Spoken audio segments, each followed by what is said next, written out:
Rodolfo Sánchez Garrafa, bienvenido a librosperuanos.com y felicitaciones por este libro que ya tiene algunos años de publicado, sin embargo ha marcado un hito.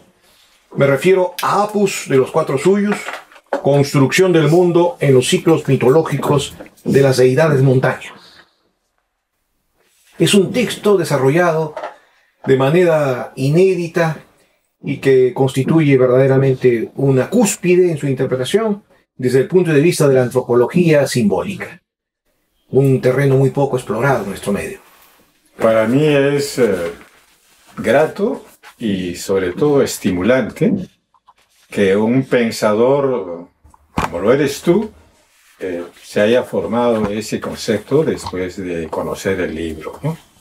Yo creo que es una aspiración para cualquier estudioso que en algún momento su trabajo disciplinario trascienda a otro nivel de examen, no se limite a una comunidad reducida, ¿no? Porque generalmente cuando uno escribe, lo escribe con un propósito y lo dirige a alguien, y en este caso hay una comunidad de estudiosos de la antropología, de estudiosos del modo de vida de nuestros pueblos, de la cultura y la sociedad, ¿no? Pero en términos más bien pretendidamente objetivos y demás, ¿no?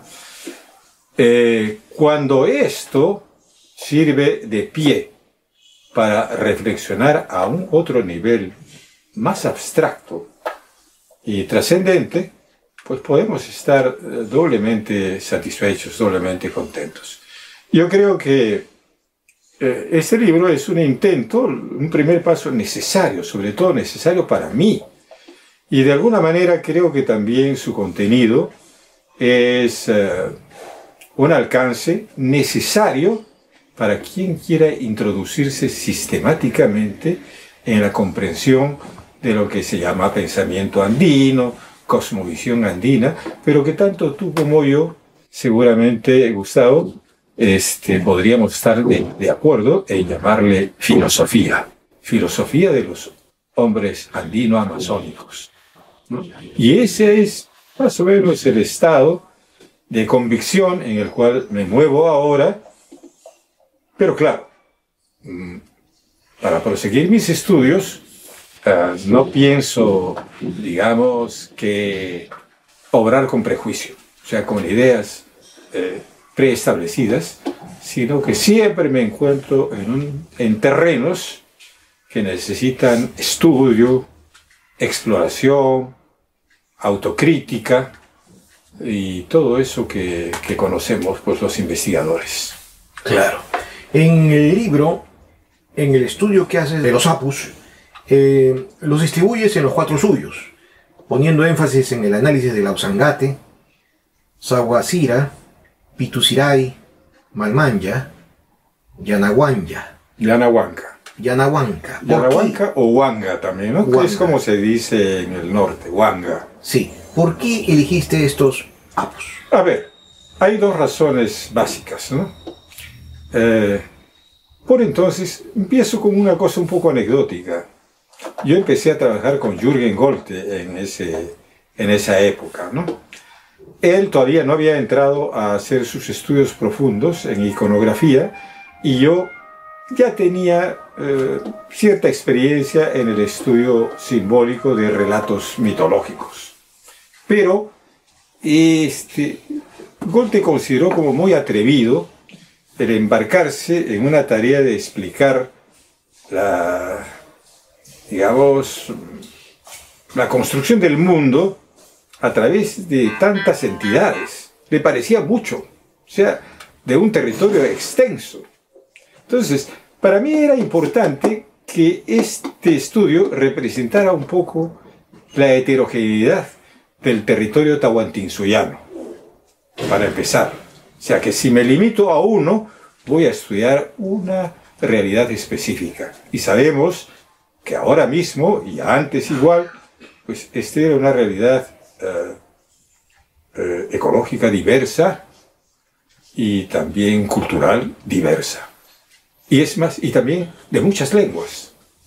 Entonces, todo eso era necesario que yo lo tome en cuenta para satisfacer mi pretensión de mirada de conjunto.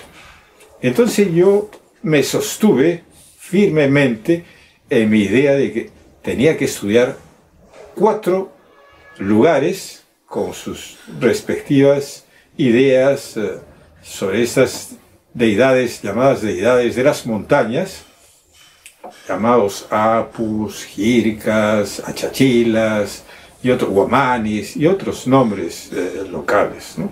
Pero que en última instancia aluden a la misma entidad, una entidad protectora, una entidad relacionada con linajes y con territorio. Entonces, esa es una primera razón. La otra razón es que yo debía disponer de una experiencia directa. Habría sido muy fácil agarrar material ya trabajado, simplemente, sobre lugares que yo no haya conocido, no haya visitado y no tenga, digamos, vivencia al respecto, ¿no? Yo puedo decir que, dado que este libro condensa mi experiencia profesional de unos 30 años, como mínimo, entonces se fue escribiendo por partes y se han integrado, no textualmente, pero se han integrado trabajos que yo ya había realizado con anterioridad, ¿no? Con distancia a veces de 5 años, de 10 años, etc., ¿no? Entonces, cuando me propongo esto es porque yo ya tenía algún material acumulado. Había estado, desde luego, cerca a la Usangate, había dado vueltas en torno a la Usangate, porque siendo del Cusco, habiéndome, digamos, educado en el Cusco, vivido muchísimos años, entonces, pues el Usangate está a la mano. Desde Cusco es visible, desde la ciudad del Cusco, pero yo, no es que yo la haya visto desde el Cusco, sino que he trabajado a los pies de la Usangate, he trabajado, ¿no? Y también he dado la vuelta a la Usangate y por el otro lado, por el lado de Sicuán y por toda esa zona se va por Santa Bárbara y se llega por el otro lado. Y en los últimos años también la otra parte que es hacia el oriente, ¿no? O sea, pasando ya hacia la vertiente amazónica. En fin, lo conozco muy bien el Ausangate y no voy a hacer más detalles, pero digo simplemente que también el Sahuaziray Pituziray no está muy lejos, está en el Valle de Calca y tiene que ver con Calca, Lares, etc. Y es una divinidad que está identificada como una correspondiente al Antisuyo. Entonces, con esos dos yo ya tenía para empezar. Los había conocido desde niño, de joven, y estaba muy familiarizado con los relatos de estos lugares, ¿no? En cuanto a todavía antes, ¿no? Es que Sahuaziray Pituziray es lo del Valle de Lares. Es un solo sitio. Es en realidad una petrificación que está registrada, ha sido incluso presentada en un esquema, en una representación esquemática en uno de los dibujos de Guamán Poma de Ayala. Entonces se ve ahí una forma de petrificación que tiene dos cúspides. Y la tradición dice que son dos personajes. Sahuaziray, un varón, y Pituziray, una dama, una, digamos, pues, ñusta, ¿no?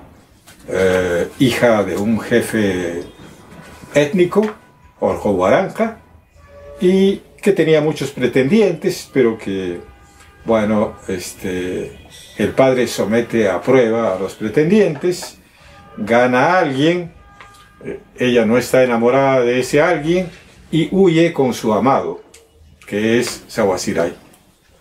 Entonces escapan, y ya iban a lograr la huida, ¿no?, hacia los valles, y en eso le sorprende el amanecer. El amanecer es un momento liminal que no permite que se concluya aquello que debía haberse concluido en una etapa. O sea, la etapa liminal es una división, y entonces ellos quedan petrificados, casi en la cumbre, ya mirando al otro valle, un poco más, y pasaban al otro lado, ¿no? Entonces, pues ese es el asunto de Sawasirai. Pitusirai por eso lleva ese nombre compuesto. Aunque hay una investigación muy relevante que has tomado en cuenta, de Barhat, que él constata la sombra en Pitusirai de un otorongo, como si estuviera yéndose sobre un inca. Sí, ¿no? Walid Barhat es un palestino que ha vivido durante mucho tiempo en una comunidad de esa zona, en Urco, y entonces ha hecho, digamos, una experiencia de promoción turística, de animación cultural, y entonces hizo ciertas observaciones en esa zona, ¿no? Hay una laguna que él la registra como con un nombre. Sin embargo, en los estudios que yo hice y en la visita que hice al lugar, el nombre original de esta laguna es Llantujocha, y Llantu es precisamente sombra, y justamente el nombre de Laguna de la Sombra viene a ser un refuerzo a esa observación que hizo él, donde un felino se acopla, ¿no?, con la figura de una mujer.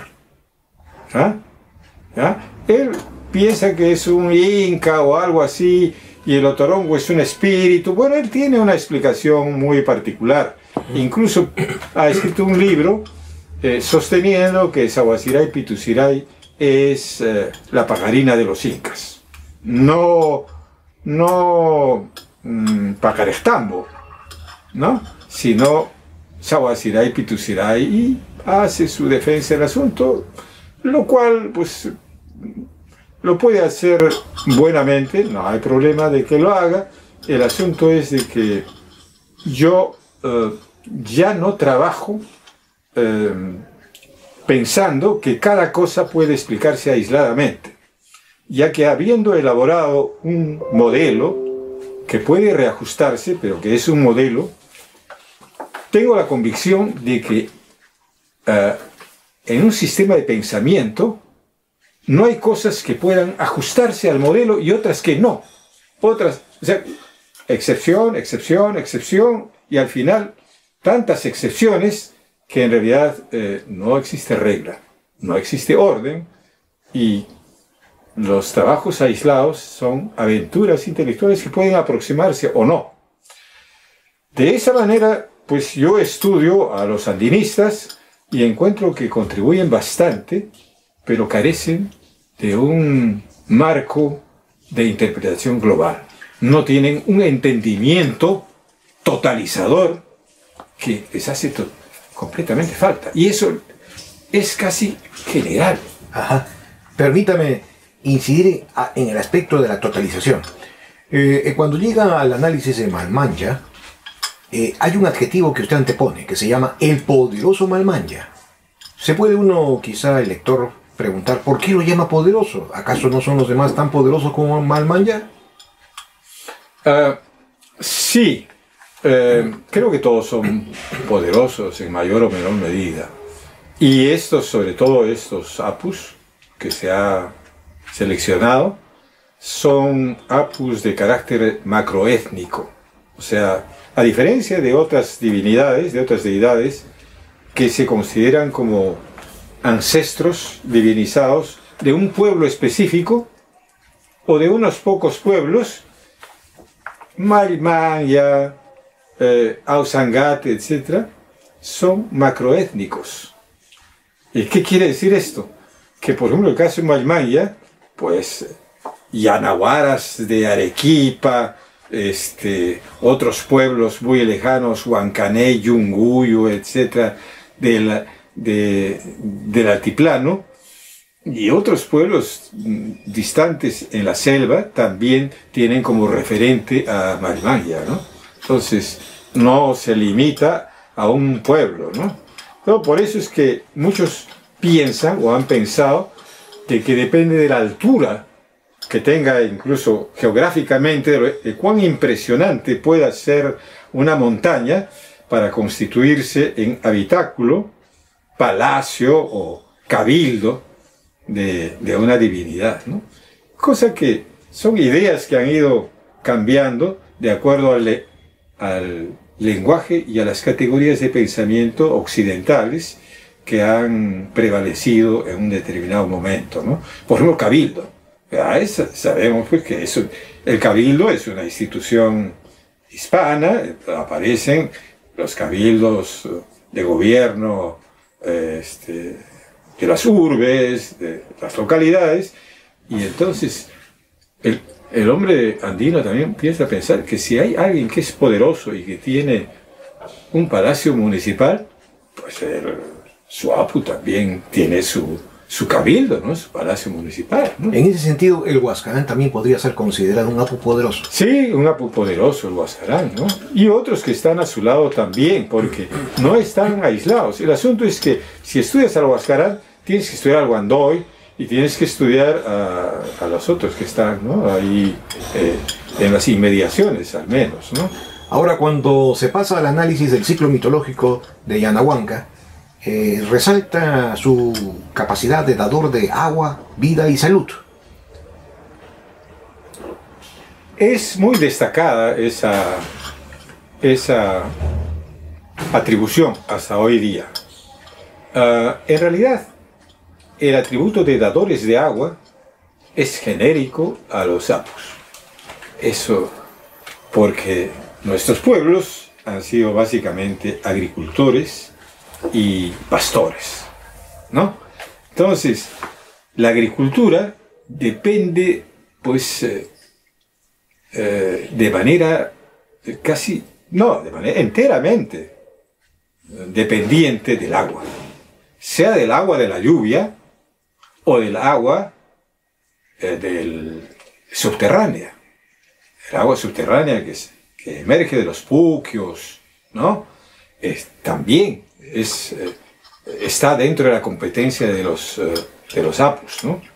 Entonces, dadores de agua. Pero en el caso del norte de Yanahuanga es muchísimo más evidente en este momento, en estos momentos. Y mucho más evidente porque se trata de una cuenca bastante inestable. O sea, no es una cuenca que se mantenga, ¿no? Entonces, los ríos son torrentosos y las tierras no son tierras muy firmes. Entonces, cada año los ríos agarran y socavan las orillas y se llevan, pues, chacras enteras y cambian la topografía, ¿no? La morfología del suelo. Eso es una gran preocupación para el hombre, de tal manera que tiene que interesarse demasiado en este papel de controlador del agua. O sea, dame agua, pero dámelo en tal forma que no me destruya. Que no me destruya tampoco, ¿no? Entonces, esa preocupación por los aluviones, por los huaicos, etc., es una preocupación muy particular en esa cuenca del Yanahuanga. Ahora, en el capítulo 7, que se llama La construcción del mundo y la veneración de las deidades montaña, se destaca con mucho énfasis y pertinencia que son deidades sin carácter omnipotente. Perdón. Que son deidades sin carácter omnipotente. ¿Cuál es este? Capítulo 7, construcción del mundo y la veneración de deidades montañas. Ya. Bueno, eso se refiere a lo siguiente. La omnipotencia quiere decir que, para mí, y creo que ese es más o menos el sentido de omnipotente, ¿no? O sea, que tiene potencia total. O sea, no hay lugar a, digamos, polémica, discusión, nada. Todo lo puede. No hay nada.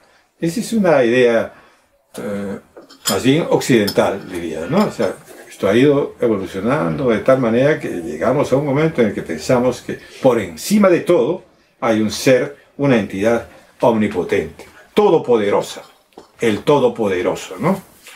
En el mundo andino no. Es más, el solo hecho de que hayan divinidades igualmente poderosas de distintos pueblos hace que los pueblos, estas mismas divinidades tengan que confrontarse unas a otras. Claro. Ahora, esa potencia de las divinidades se reparte en los tres planos. En el Hanan Pacha, en el Kai Pacha y en el Uku Pacha. Y no tanto así, no tanto así. Porque estas divinidades no son las constitutivas de la unidad cósmica. No. Son ancestros divinizados. ¿Qué quiere decir esto? Son seres del mundo subterráneo que emergen y se establecen en Caipacha para tener una mirada benevolente, protectora, etcétera, para garantizar, ¿no? Digamos, y son intercesores, más bien, ante divinidades más poderosas de ambos lados. O sea, del mundo de adentro y del mundo de arriba. Por lo tanto, estamos hablando de los Apus y no son divinidades omnipotentes. Claro. Ni siquiera en su propio territorio. Claro. Sin embargo, acaba usted de mencionar el punto de vista de la totalidad o de la unidad.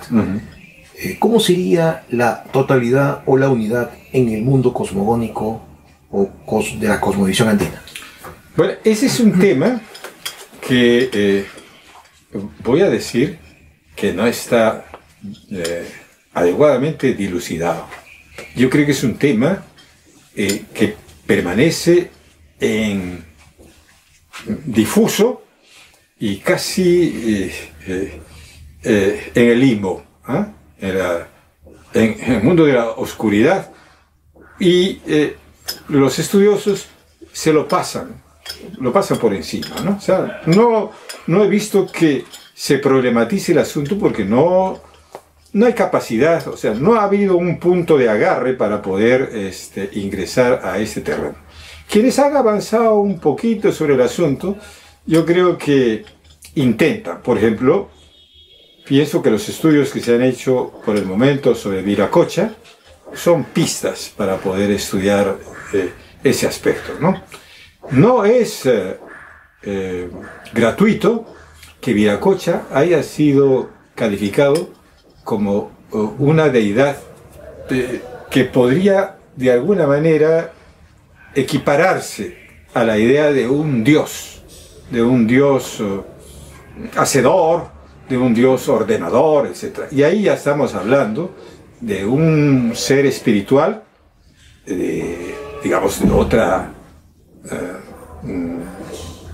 de otro carácter, ¿no? No estamos hablando de un Apu, no estamos hablando de un espíritu del bosque, no estamos hablando del espíritu de la laguna, no estamos hablando del espíritu del río, no, estamos hablando de una entidad con una capacidad enorme, ¿no? De gran magnitud. Estamos hablando entonces de un orden cósmico dualista, metafísicamente dualista. Así es. Que corresponde al esquema mítico. Claro. Entonces, ahí tendría, el gran problema ahí es, bueno, entonces, ¿qué representa dentro de esa dualidad Viracocha? Mucha gente, hasta el momento, muchos de mis colegas, y yo tengo que estudiar eso, es algo que me voy a abocar en los próximos años, ya he empezado a este asunto, porque está insoluto. Lo digo porque justamente hay que estudiarlo, ¿no? Se ha estudiado, digamos, una idea de cómo está estructurado el universo, está bien, pero hemos explicado el mundo de abajo. Nos explicamos también la ritualidad y la sacralización del territorio. El territorio sagrado, la sacralidad del suelo. Ya Kush también había advertido que el hombre andino pues, tenía un vínculo muy particular con el territorio. No es el vínculo que tiene el europeo. Y lo advierte incluso en el argentino. Aunque yo no estoy muy seguro de que el bonaerense tenga, digamos, por un inconsciente colectivo que le dona el suelo, el territorio, ante la sola mirada digamos, de la naturaleza, el mar y demás, de pronto pues haya insumido esa solidaridad con el suelo, ¿no? Yo pienso que más bien es la natural solidaridad con el suelo del migrante, del colonizador. O sea, el colonizador que se desvincula de su madre patria, de su lugar de origen, y que se aferra al territorio que ha conquistado. Este territorio es mío, ¿no? Y la corona no me va a privar del derecho que me asiste a mí de ejercer toda la potestad de aquel que es dueño de un territorio. Entonces yo creo que esa idea de Kush es una idea así bastante romántica, en donde toma como afín la territorialidad del hombre que viene, porque él dice, es lo mismo, que te quedas así en Berlín, en París o en Nueva York, y si ya estás acá en América, ya tú piensas y tienes tú esa identidad con el territorio, ¿no? Entonces, pienso que no es tanto, esa identidad se consigue y se construye de otra naturaleza, y si constituyera un sedimento a incorporar dentro del inconsciente colectivo junguiano, tendríamos que hablar de generaciones para que esto sea realmente transmisible genéticamente, ¿no? Claro. Una de las conclusiones centrales del libro es que los Apus quedan definidos como seres espirituales de poder, que sirven también de intermediación cósmica del mundo de aquí. Sobre esta conclusión, vamos a hacer una pregunta colateral. ¿Realmente los Apus son seres espirituales? Hablando en el plano ontológico metafísico. Sí, porque digamos que aparecen, desaparecen, toman formas diversas. Entonces no cabe una visión ni una interpretación atea ni materialista de estas cosas. No, y por eso que yo me resisto y no comulgo con la idea de un animismo, pues.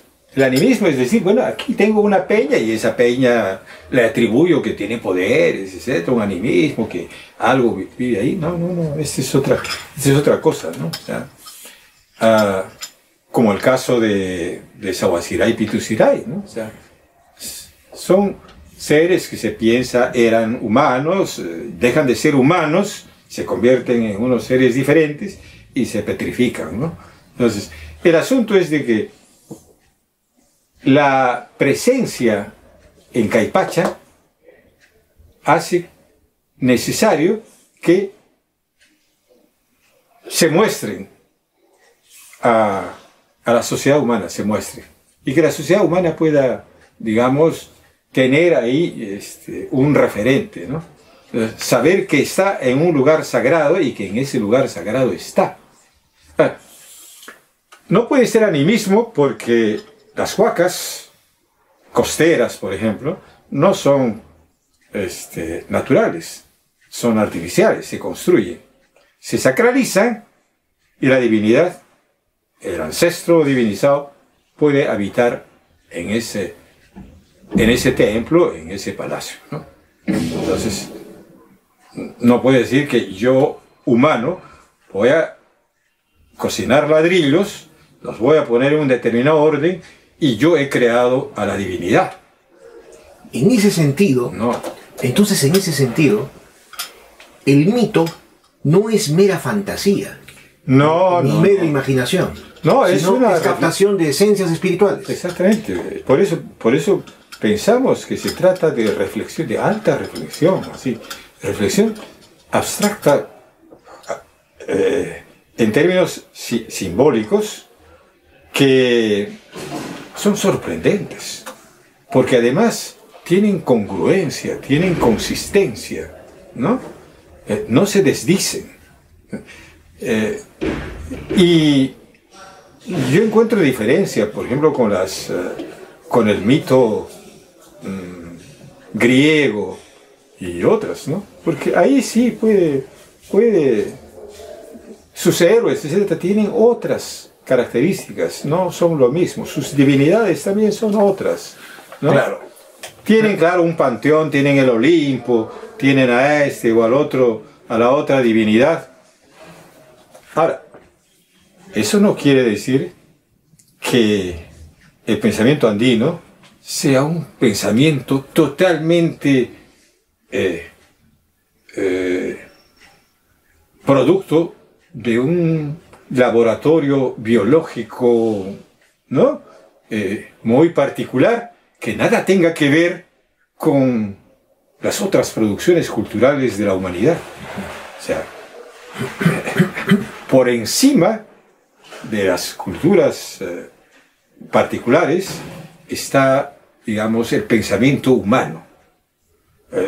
De manera que, por lo menos, ese es el pensamiento de la corriente que se llama de la filosofía perenne, ¿no? O de la Sofía perennis, ¿no? En donde, pues, entra también esto de los arquetipos de Jung. ¿Qué es eso? A propósito de la filosofía perenne, entonces esto quiere decir que los Apus y la Pachamama, siendo seres de poder que todavía han podido sobrevivir a la evangelización cristiana, tienen que tener alguna función o algún significado específico ante la manifestación sagrada de Cristo. Sí, evidentemente. Ahí hay dos problemas. Pues. Son problemas que tienen dos caras. Yo pienso que ahí hay un problema para Occidente. ¿Cómo entiendo yo a estos nuevos fieles cristianos, ¿no? O sea, la religión que antes era para los judíos, ¿no? Desde Pablo, es una religión universal, hay que incorporar a los gentiles. Y es la razón por la que en el mundo andino también se habla de gentiles, ¿no? Y se dice que los ancestros, los ñaupas, eran gentiles. No habían escuchado el Evangelio. O sea, esa es una idea, es un reprocesamiento, una reconstrucción, un acomodamiento para tratar de que haya lógica en esta imbricación de maneras de pensar, ¿no? Entonces, es un problema. O sea, ¿por qué? Porque, por el momento, por ejemplo, dentro del catolicismo, no diré de la cristiandad, sino del catolicismo, existen una serie de rituales, fiestas patronales, etc., que dice la más grande manifestación de fervor católico. Y son manifestaciones que no son, en el fondo, todo lo, digamos, ortodoxas, ¿no? Católico-ortodoxas que se pudiera pensar, ¿no? ¿Sincréticas, como dice Marsal? Se puede llamar sincrética desde el lado occidental, no tengo problema en que le llamen así, pero yo no uso sincretismo, tampoco tengo, ya te habrás dado cuenta, mi observación respecto a utilizar el concepto de mestizaje para asuntos culturales, ¿no? Yo entiendo que sí hay mestizaje. ¿Cómo no va a haber mestizaje? Se casa un de este pueblo con otro, entonces el resultado es un mestizo, biológicamente hablando. O sea, no voy a negar yo que Garcilaso es un mestizo biológico. O sea, tiene tanto por ciento de genético acá y del otro lado. No hay problema en ese sentido, ¿no? Pero eso querría decir que en su concepción del mundo, haya llegado a producirse un mestizaje cultural y entonces su concepción del mundo es algo así como que producto de esos aportes de ambos lados por igual, o no sé en qué dosis de un lado y en qué dosis del otro lado. Entonces esto sería una cosa, pero sí.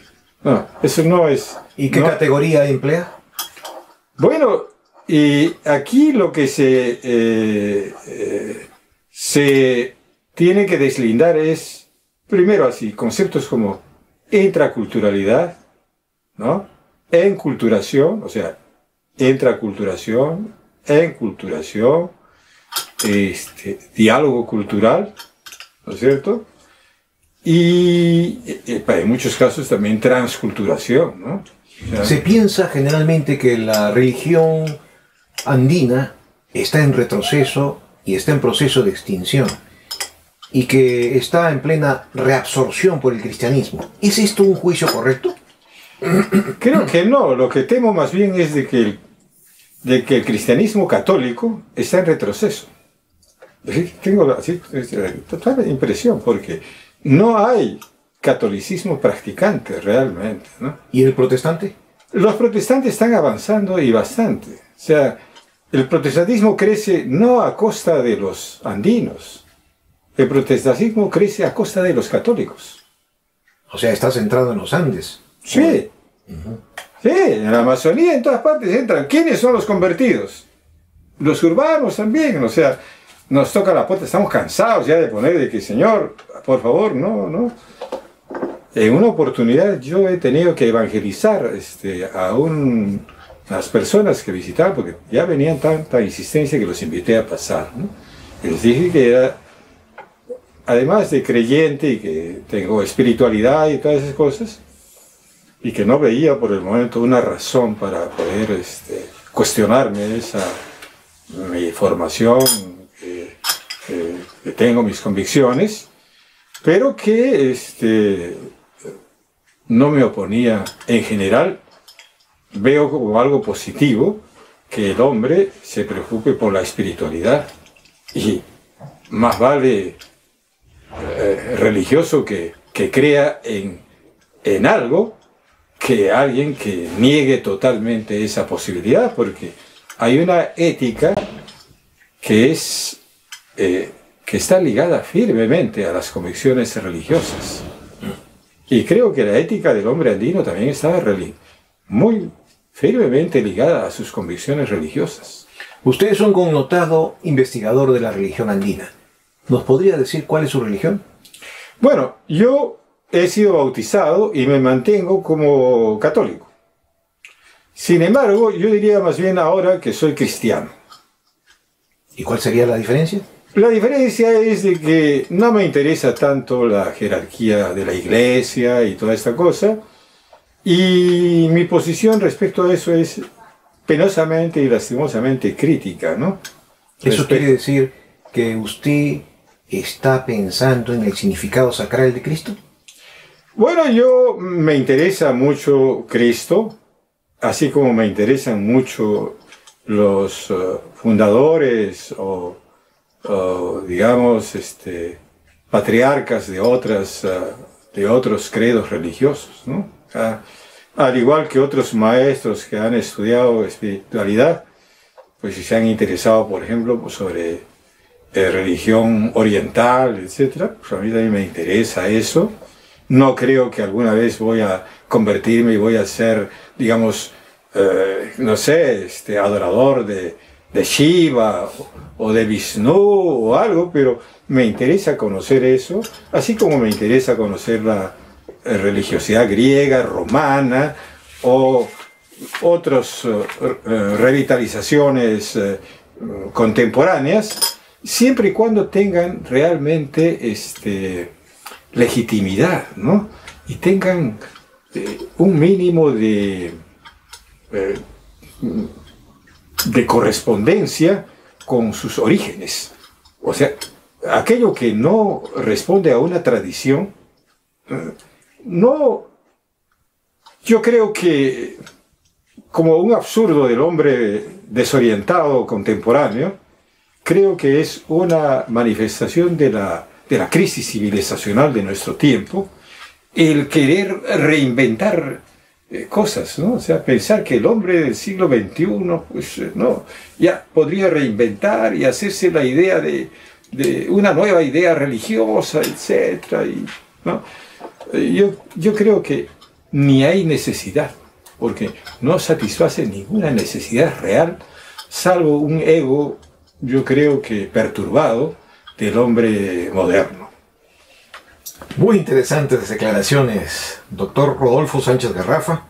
Felicitaciones, muy agradecidos, y vamos a estar a la expectativa de una siguiente entrevista. Muchísimas gracias por esta entrevista. A usted, colega Gustavo Flores Queropana. No sin antes indicar que soy un lector ávido de sus obras y encuentro que tenemos muchísimo que conversar. Muchas gracias, y digo lo mismo. Le agradezco. Gracias.